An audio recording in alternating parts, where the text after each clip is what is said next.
Hello mga ka-love life! Tayo munang mag-unbox ng mga pinag-order ng aking magandang manager.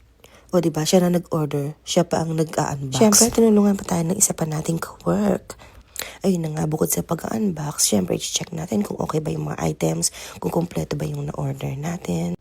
So yun na nga, habang nag-unbox tayo, ay tuloy-tuloy ang usapan namin dyan. Ilan na ba yung mga nasira naming buhay?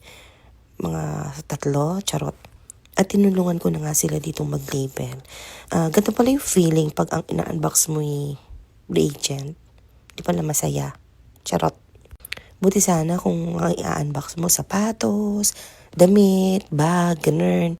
So ayun na nga, kailangan pa natin siya lagyan ng date received. Yung kung ilan ba yung natanggap mo, kung okay ba yung mga items. Tapos i-check mo kung ano ba yung required temperature nito for storage. Tapos biglang may tatawag. Tapos biglang may tutunog yung timer.